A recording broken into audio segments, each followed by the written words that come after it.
We are previewing UFC 153 here at SBR Forum Videos. I'm Peter Loshak, and we are joined by returning guest Nick Kalikas, MMA oddsmaker and consultant for DSI Sportsbook, and Adam Martin, who is an MMA reporter for theScore.com. All right, guys, now let's talk about Erick Silva and Jon Fitch. Now, I'm thinking, Erick Silva's an up-and-coming fighter, and these lines, it's flat. It's minus 115 on both sides. Yeah, I mean, Fitch is going to give him a tough battle. He might win, but I'm thinking Silva's worth a bet here at minus 115. Adam Martin, what do you think?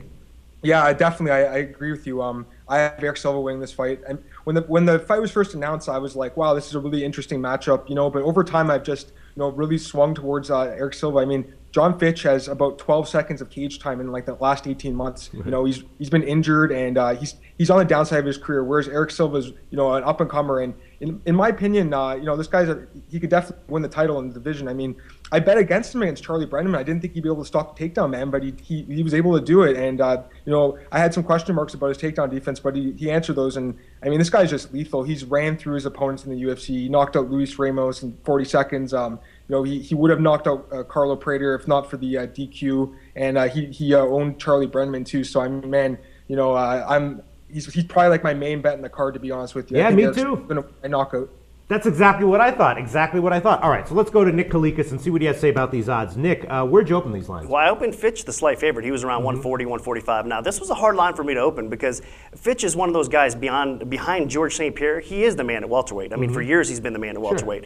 Even getting caught recently, by TKO. That was kind of a flukish thing. But what Adam said, he's had a lot of time off. I know, recently, well, not too recent. He's been fighting a couple times, and with the vegan diet, he's transformed himself a little bit in some good ways, some bad ways. I think I've tilted a little bit more towards Erick Silva as well. The public obviously came in right away on Erick Silva. They believe the hype, right?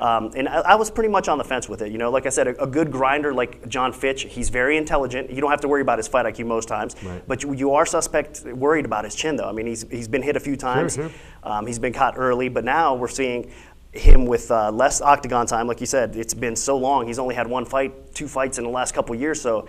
That scares you a little bit. And some of the interviews, if you go out there and check his latest interviews, man, that freaks you out too because he does not look like he's in a good mental state. So I've swung a little bit in more Erick Silva's favor as well, and I think you guys are on the right side. If you're going to make a bet here, you bet Erick Silva. And maybe catch it now. Or it depends. This is another tricky spot because I know we're going to get that diehard Jon Fitch money back on him as well. You mean from sharps or from the public? Both. I know there's some sharpies that are going to be on Jon Fitch because they're going to believe he's going to be a different type of animal that Erick Silva has never faced, and they're right. He is going to be.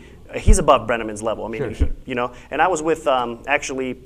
With Adam as well on Brenneman. I thought Brenneman was going to give Silva enough problems, but Silva, passed that test with flying colors. I think he's catching Jon Fitch at the right time. Jon Fitch at 100%, I would lean towards Fitch, but I'm not sure if Fitch is 100%. Well, I mean, and from what I've seen mentally and from what I'm hearing, Erick Silva is the play right now. Yeah, so the early action you saw on this, the early sharp action, was that on Silva? Yeah, it was on Silva. The early action came in on Silva from both public and sharps, and now we're seeing some action back on Jon Fitch, but I'm kind of keeping the line a little bit steady because we are leaning a little bit more towards Erick Silva too. So by fight time, we're going to actually need Erick Silva. Even though Fitch opened up the dog, or the favorite I should say, and Erick Silva opened up the dog, we're going to actually need Erick Silva by fight day. That's the plan right now.